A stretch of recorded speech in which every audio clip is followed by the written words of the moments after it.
200 থেকে 250 টিকিট আমরা সেল করে ফেলেছিলাম। তখন আমরা হঠাৎ করে জেনেছি যে শিল্পকলা একাডেমির হল বরাদ্দ বাতিল করা হয়েছে। তো আমাদের 3 দিনের স্লট ছিল, এরকম একটা নাটক একদিন আমরা টেকনিক্যাল করতে হয়, বিগ ক্যানভাসের নাটক। তো আমি বলেছি এটা সম্ভব না, এটা আমাদের ভীষণ রকমের ক্ষতি হয়েছে। আমি যদিও ক্ষতিপূরণ দাবি করে শিল্পকলার কাছে, শিল্পকলা একাডেমির যেটা হয়েছে কি, বরাবরই শিল্পকলা একাডেমির আমরা এর আগে বিগত সরকার, তারও আগের সরকার, আমরা সবসময় দেখেছি যে শিল্পকলা একাডেমি উপরে একটা রাজনৈতিক প্রেশার সবসময় থাকে, গভর্নমেন্টের একটা প্রেশার সবসময় থাকে। কিন্তু শিল্পকলা একাডেমিটা আসলে একটা স্বায়ত্তশাসিত প্রতিষ্ঠান, কিন্তু তারা বরাবরই যে কাজটি করেন এই প্রেশারটা নানা প্রোগ্রামের জন্য দিয়ে থাকেন। কিন্তু আলটিমেট সারা পৃথিবীতে যদি ন্যাশনাল অডিটোরিয়াম থাকে, ন্যাশনাল থিয়েটার অডিটোরিয়াম থাকে, ন্যাশনাল থিয়েটার বলতে যেটা হয় সেটা জাতীয় নাট্যশালা, শুধু নাটক হবার কথা, প্রফেশনাল নাটক হবার কথা। এবং বাংলাদেশে একটা চর্চা দীর্ঘদিন যাবৎ চলছে, দর্শনীর বিনিময়ে নাটক। সমস্ত মানুষ কিন্তু জানে যে এখানে দর্শনীর বিনিময়ে নাটকটা হয়, তো ও অভ্যস্ত হয়ে আছে। সেই অভ্যস্ততাটা ভেঙে যায় যখন এর মধ্যে অন্য অনেকগুলো প্রোগ্রাম ঢোকে, নানা ধরনের প্রোগ্রাম ঢোকে। এখন শিল্পকলা একাডেমি খুবই নন প্রফেশনাল অ্যাটিটিউডের জায়গা থেকে, সেটার কারণ হচ্ছে যারা আসলে এটা চালায়, তারা পলিটিক্যাল পার্টিগুলা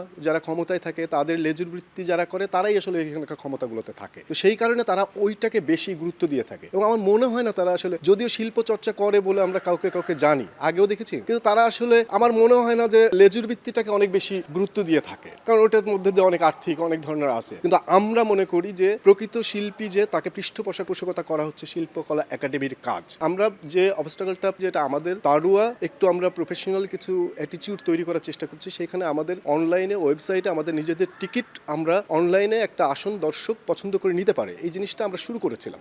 আমাদের কষ্ট হয়েছে কিন্তু শুরু করেছি। আমরা প্রায় 150 থেকে 200 থেকে 250 টিকিট আমরা সেল করে ফেলেছিলাম। তখন আমরা হঠাৎ করে জেনেছি যে শিল্পকলা একাডেমির হল বরাদ্দ বাতিল করা হয়েছে। তো আমাদের 3 দিনের স্লট ছিল, এরকম একটা নাটক একদিন আমরা টেকনিক্যাল করতে হয়, বিগ ক্যানভাসের নাটক। তো আমি বলেছি এটা সম্ভব না, কিন্তু আলটিমেট আমাকে একটা চিঠি ইস্যু করেছে। তো তখন আমরা শোটা ক্যান্সেল করেছি, কিন্তু এটা আমাদের ভীষণ রকমের ক্ষতি হয়েছে। আমি যদিও ক্ষতিপূরণ দাবি করে শিল্পকলার কাছে ক্ষতিপূরণ চেয়ে আমি চিঠি লিখেছি। আমি জানি না কোনো তার কোনো এখনো আমি ফর্মাল কোনো চিঠি আমি পাইনি। তবে আমি মনে করি এই দায়ভার শিল্পকলার উপর বর্তায় এবং এই দায়ভার শিল্পকলাকে নিতে হবে, এবং যারা এই কাজটি করেছে তাদেরকে জবাবদিহিতার মুখোমুখি করাটা ভীষণভাবে জরুরি।